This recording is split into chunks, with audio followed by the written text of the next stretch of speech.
Hey everybody, Kyle Goth here from GoatFilmReviews.com and the Goat Film Reviews YouTube channel, and I've got my first reaction to the new film Priscilla. This is directed by Sofia Coppola and stars Kaylee Spaney as Priscilla Presley and Jacob Elordi as Elvis.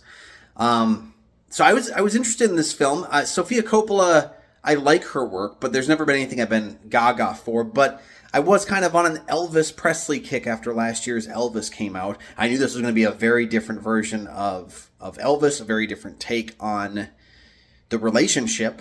But I welcomed that because, again, like that's the magic of movies. So got a chance to check out the film. I liked it quite a bit, actually. I think Kaylee Spaney does a great job as Priscilla. I think Jacob Elordi doesn't have a lot to work with. The film's not about Elvis at all, but when he's on screen, he's solid as Elvis. So I like that he isn't trying to do it up. Like he is trying to, as a character, take a back seat and let Kaylee kind of take the lead with her performance, and that works pretty well.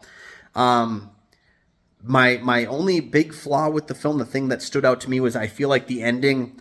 I know what's being done with the ending, but I feel like the ending doesn't serve fully Priscilla's story. It ends in a place where I wanted to know what happened next with Priscilla. And I know you can look that up. I know you can check that out. But I feel like Priscilla's story in this film was not done by the end of this movie. So, take with that as you will. But yeah, I was not fully feeling like her story had come to the logical conclusion by the time Coppola's camera turned off. So, but again, two solid performances in the film, and there's some good stuff beyond those two, but it really is a film about those two.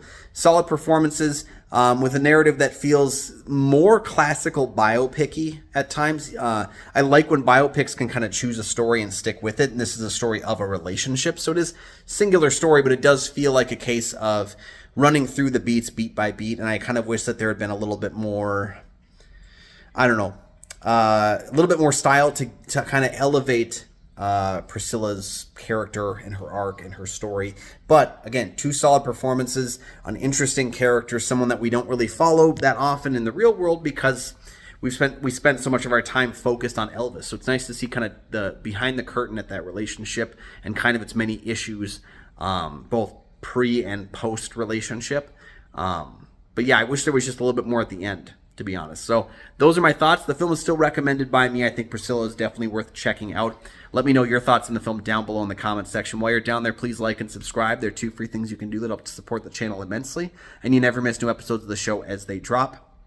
You can check out GoatFilmReviews.com for my many written reviews. You can find Goat Film Reviews on Facebook. You can follow me personally at Almighty Goatman on Twitter, Instagram, Letterboxd, and Threads. And you can find my show Kyle and Nick on Film that I co-host with Nick Plodchuk from the St. Paul Filmcast. We have new episodes of that show every single week. Go ahead and check out all those links I just talked about. They're down in the description. We'll see you next time.